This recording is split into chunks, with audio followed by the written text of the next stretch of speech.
بسم اللہ الرحمن الرحیم۔ بسم اللہ الرحمن الرحیم۔ السلام علیکم ورحمۃ اللہ وبرکاتہ۔ عزیز طلبہ، امید ہے آپ خیر و عافیت سے ہوں گے۔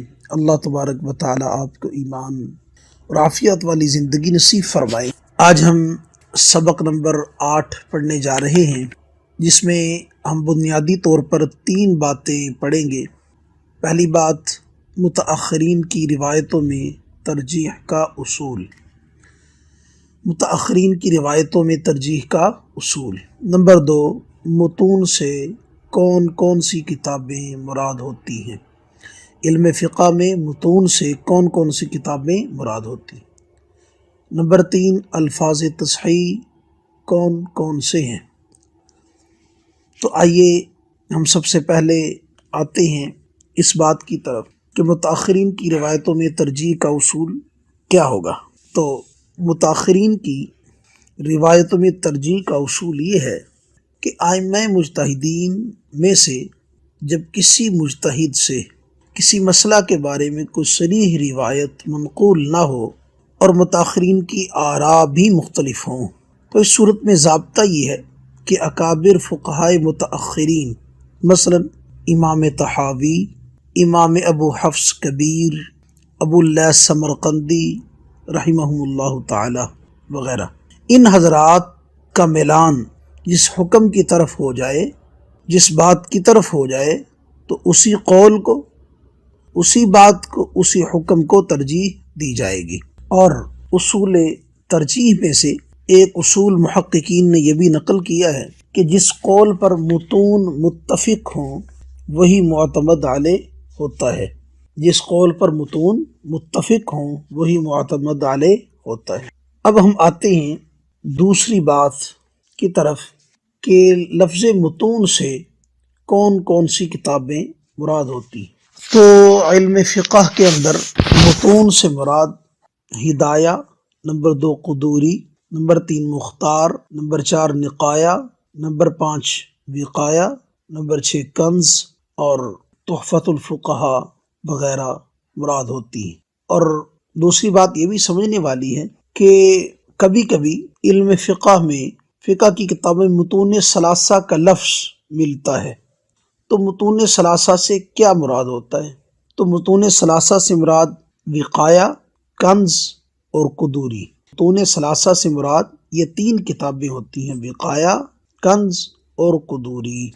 نمبر 3، اب ہم آتے ہیں اپنی تیسری بات کی طرف کہ الفاظ تصحیح کون کون سے ہیں۔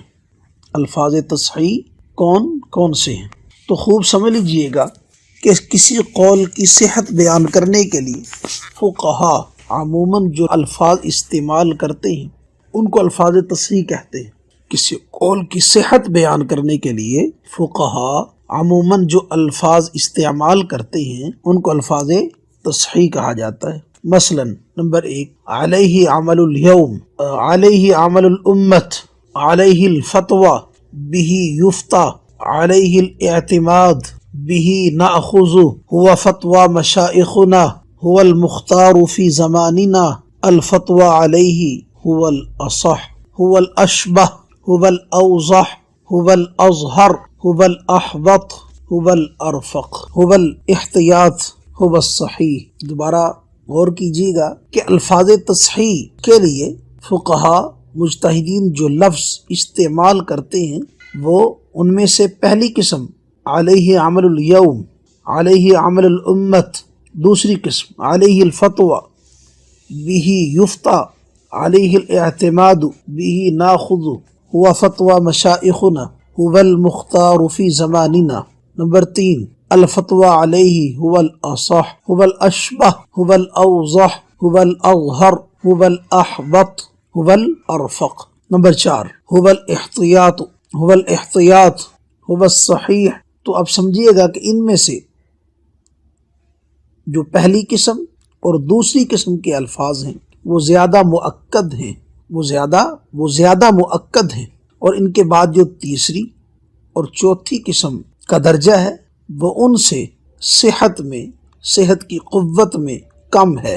تو تعارض کے وقت عموماً اسی ترتیب کا لحاظ کیا جاتا ہے کہ اگر الفاظ مختلف ہوں تو اس کے اندر اس قاعدے و ضابطے کو دیکھ لیا جائے کہ مجتہد نے، فقیہ نے الفاظ کس قسم کے استعمال کیے ہیں، تو جس قسم کے الفاظ ہوں گے اسی قسم کی قوت کی طرف اشارہ ہوگا، اسی قسم کے قول کے قوی ہونے کی طرف اور ضعیف ہونے کی طرف اشارہ ہوگا۔ تو یہ تھا آج کا سبق جس میں ہم نے 3 باتوں کو پڑھا ہے۔